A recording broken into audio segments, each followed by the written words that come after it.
Hello, everybody, and welcome to this presentation. It's titled The Importance of Music Making in Child Development. Wow, what a great title, and how much I acquiesce to that statement, right? So let's look and delve into this article a little bit, right? It just talks about, in this vignette, how this person kind of has children engaging in music activities when the proper experiences provided to children takes place in the classroom. Um, and so I really want to go right to where it says, what is structure? And, I think what he's trying to say here is that the author did a great job, that music does have so much structure in it, and that alone um, has an impact on the development of the child. And so I was thinking, well, what do you mean by structure? Like, how can we get children to not shift a bit? We know that they'd like to do things with their hands. We know they like to do things manually, but how can we get them to shift during the early stages of development into mentally um, and acquiring information, right? And so I was thinking, what does this structure really look like? I mean, he talks about music structure, or the form or the rules refer to the organization of sound, right? Of rhythm, of maybe what the child is perceive what they're hearing, right? But I kind of took this a bit further by saying that example sound, a structure could be, what's the form look like? Is it a simple form? Does it just have 8 measures? Does it repeat itself continuously? Or is it a melodic pattern that the child recognizes, that brings structure, that brings rules, that has them thinking? Or is it the rhythm? And I know that I talk a little bit about harmony a bit, but in looking at the dynamics part of it, dynamics have structure. Is it loud? Is it soft? You know how children get really active when they hear something loud versus when they hear something that's soft, right? And so I'm thinking that the structure itself, right, can bring forth ideas that can facilitate the development of the child uh, mentally and also physically, um, right? So I think that this is pretty important area. Let me just read a little bit right here. Music making behaviors. I think that's a pretty big idea. I think that this is the essence of his work. Music, there's all kinds of behaviors that children engage when making music, whether they're singing a song, or whether they're whispering a song, or whether they're playing an instrument, or whether they're marching. These are all the different types of behaviors that one can observe. And I'll say this again, you heard me say this probably in the previous video. If you can observe it and you can measure it, then you can quantify it, right? You can say, hey, these kids are learning, or these kids are not learning, or these kids are engaged, and if they're not engaged, then that might be why you may want to reconsider ideas, right?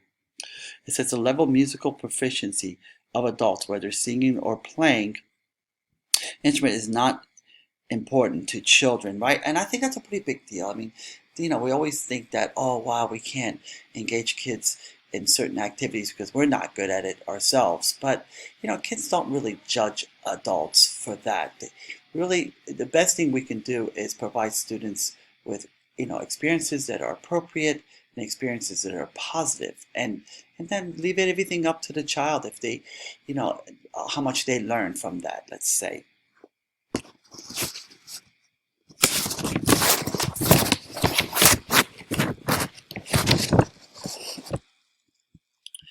In this area right over here, I think that we can add structure to the music activities, whether we ask children to engage in body percussion, using our bodies, using our hands, using our feet, or maybe using some sort of external object, like something very simple, like some rhythm sticks, or maybe some percussion instruments, or maybe something that they can strike and hear a pitch, right? So I think that all of this is super important. Children as young as 2 years have shown their ability to use instruments and follow a song structure with interest and enthusiasm. And so, how accurate do I believe that is? I mean, Um,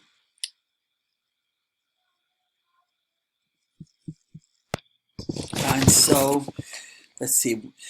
I was thinking about the whole concept of this article, how it is trying to align music experiences, or not music experiences, but how children learn music with Piaget's uh, theory, right, of sensory motor operation and pre-operational stages. And so I kind of was reflecting a bit there after reading here these few little statements here, and I want to go right to here where Piaget's theory could come into play, right? During the sensory motor stages, right? This is from birth to age 2, approximately. Children start to discover the world within their near proximity, right? And that could be done really through their senses, right?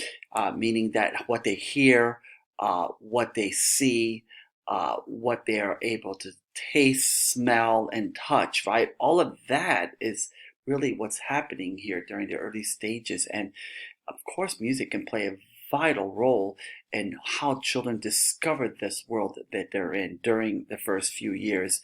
And we always have to be very cognizant that during these very early stages, that children they are learning because they're actively doing something with their hands, right? So everything is manually done, and versus mentally, how that's not how it works. Children are not thinking about music.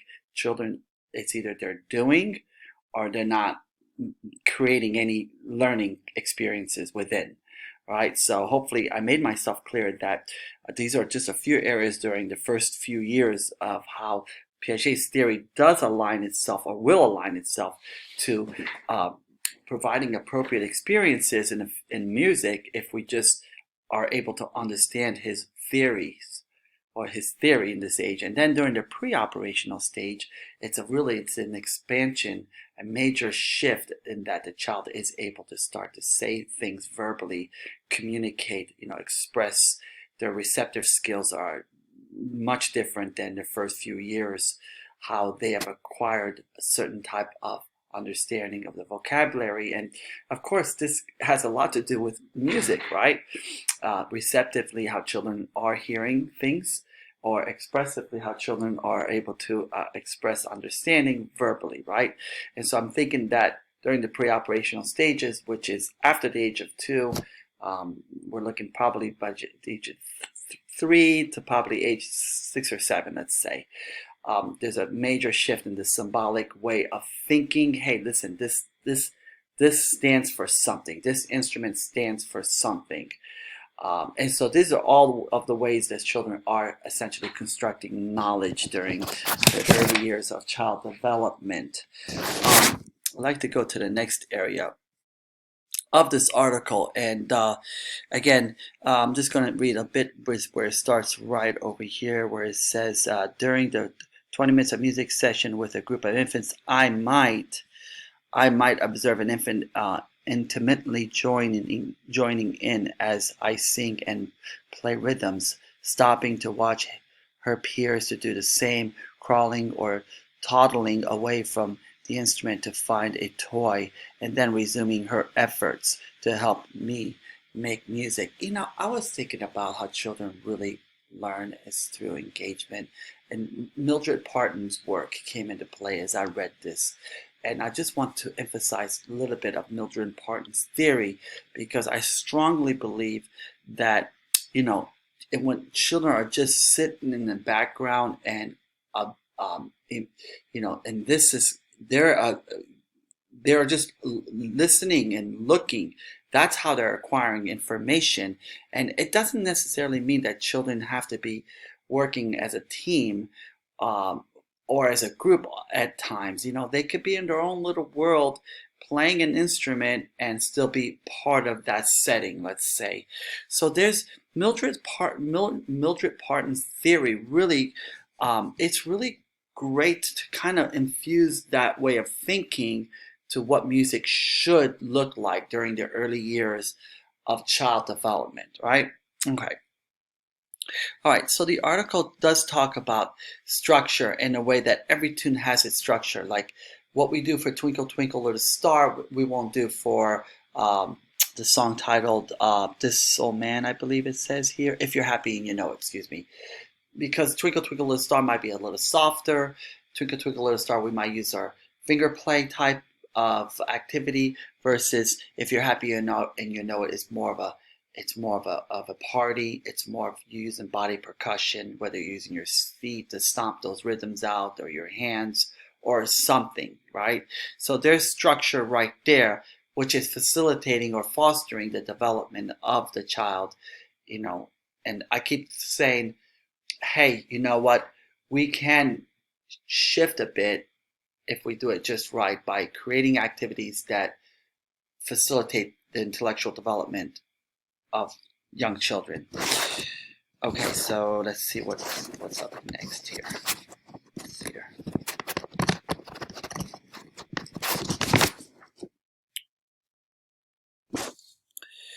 So the article keeps referencing Piaget, constructivist principles aptly apply. As children make music, they construct meaning.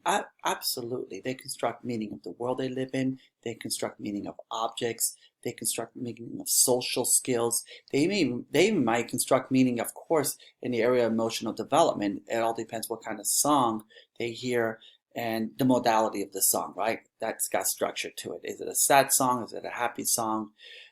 So that's pretty impressive to me. There's evidence that everyone, including children, has an unconscious understanding of music structure, which is possible due to the correlation between music and language. And that's sure, that's pretty interesting. Music itself, it's got rules, right? It's got structure, and it's a syntax, really. It's things are aligned in a way that makes sense, logical, and so that's what I'm aware of as a researcher, or as a music person, or as an early childhood development explorer. Let's say that music is similar to language.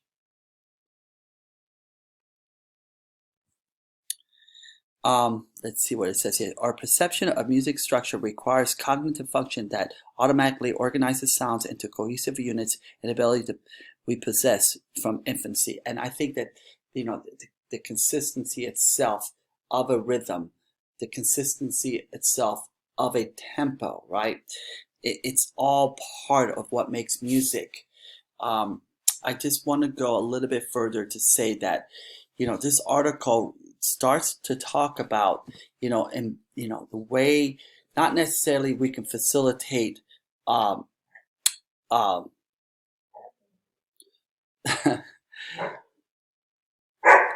Dylan, hold on. And so I want to go straight to the essence of the article, which is, again, let me just read the title of it one more time. It's The Importance of Music Making in Child Development. Okay. So when I first started to think about this article, I really thought it was going to talk about quantifying information, quantitative information, and not qualitative. But it actually does a little bit of everything, right? So it's the essence that music can foster social development, emotional, physical, intellectual, and verbal.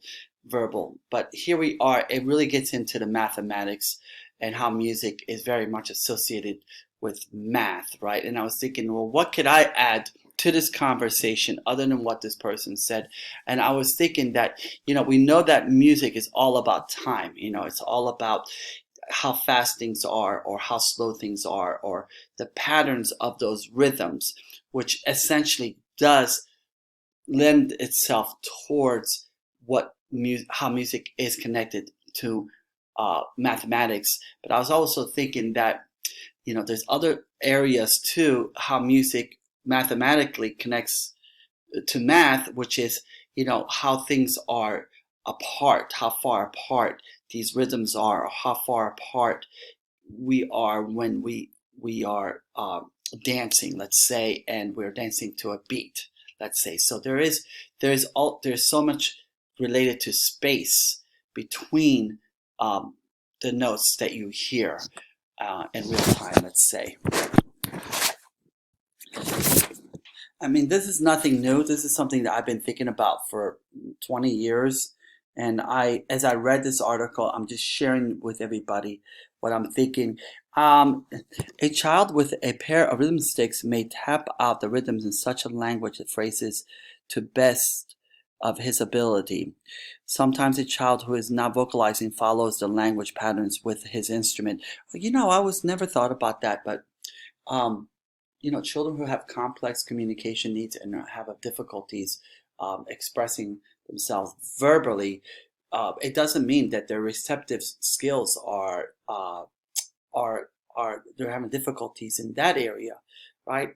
Because these are two separate areas: expressive and receptive ways of communicating, let's say, or language. So I was thinking that if the child is moving to the beat, then you know that they are hearing within that beat the words of the beat and the music of what's happening there, which very much aligns to language development. And and whether they're moving their feet or moving their hands, it's all the same. They're making a connection to what they're hearing with what they're thinking. All the benefits in music, like I just said, it has the propensity to impact the development of the whole entire child.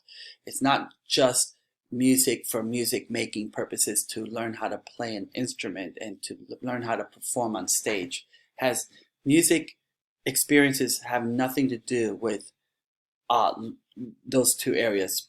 You know, becoming a great artist or becoming a great performer to be on stage. It has nothing to do with, that's not why we should engage children in this type of activity.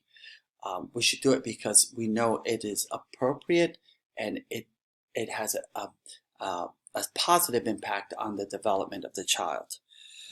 Okay, so I think that I'm going to end up with a conclusion here, which I'm going to improvise a bit here. That when I saw this article, I really, really liked it. Toddlers to grade 2. I think this is great for, I mean, this is just great even for grade 3. And the article does talk about the infant child in here. So you can always expand the ages of how you create music using this type of idea or this type of article ideas, let's say. Well, I hope you all enjoyed this presentation and thank you so much for listening.